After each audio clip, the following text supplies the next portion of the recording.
எங்களுக்கு அதுதான் எங்களுடைய பலமே. விஜய் அப்படின்ற பேரே போதும், அந்த முகமே போதும். நாங்கள் வந்து எங்கள் ஊருக்கு ஒரு பிரச்சாரத்துக்கு வரணும்னு அவசியம் இல்லை, டெய்லி பேட்டி கொடுக்கணும்னு அவசியம் கிடையாது, மீடியாவை பார்க்கணும்னு அவசியம் கிடையாது, எந்த கேள்விக்கும் பதில் சொல்ல வேண்டிய அவசியம் இல்லை. விஜய் நிற்கிறாரு, ஒரு ஆளை போட்டிருக்காரு, நாங்கள் ஓட்டு போடுவோம், அவருக்காக நாங்கள் வேலை செய்வோம்னு சொல்கிறாங்க. நாங்கள் கிரவுண்டில் இருக்கிற நிறைய இடங்களில் என்ன தான் செய்கிறாங்கன்றதையும் நாங்கள் செக் பண்ணுறோம். அப்படி பார்த்தா நிறைய இடங்களில் ஆர்வமாக போய் அவங்க வந்து ஒரு ஆப்பில் ஓட்டர் டேட்டாவை கலெக்ட் பண்ணுறாங்க. வீட்டில் சின்ன பசங்க அவங்க அப்பா அம்மாவை கன்வின்ஸ் பண்ணுறாங்க விஜய்க்கு ஓட்டு போடணும் அப்படின்னு. சில இடங்களில் பசங்க சத்தியெல்லாம் வாங்குறாங்களாம், என் மேலே சத்தியமாக சொல்லி நீ விஜய்க்கு தான் ஓட்டு போடுவியா, மாற்றி போட்டுறக்கூடாது அப்படின்னு.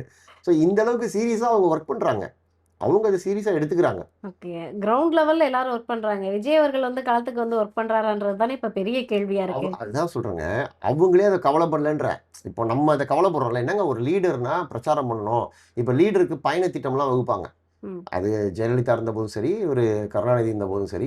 இப்போ முதலமைச்சர் எல்லா இடத்துக்கும் போறாருல. முதலமைச்சர் நீங்க பார்த்தீங்கன்னா திடீர்னு பார்த்தீங்கன்னா காலைல மதுரையில் இருக்காரு, அப்புறம் அடுத்த நாள் பார்த்தீங்கன்னா இங்கே வேலூரில் ஒரு கூட்டத்தில் இருக்காரு, அப்புறம் பார்த்தா சென்னையில் செக்ரட்டேரியட் ஒரு அனைத்து மீட்டிங். கட்சி தலைவர்களும் அப்படிதான் இருக்காங்க. இப்போ எடப்பாடி நீ காலைல இங்கே இருக்காரு, திடீர்னு பார்த்தீங்கன்னா சேலத்தில் போறாரு, அப்புறம் அவர் பிரச்சாரம் பொன்னேரில் நின்று பேசிக்கிட்டு இருக்காரு.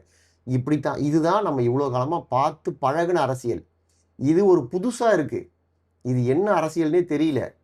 அதனால இது அரசியலா, அரசியல் சார், இது என்ன அரசியல்னே தெரியல. இதுக்கு அதனால இதை வந்து கணிக்க முடியல.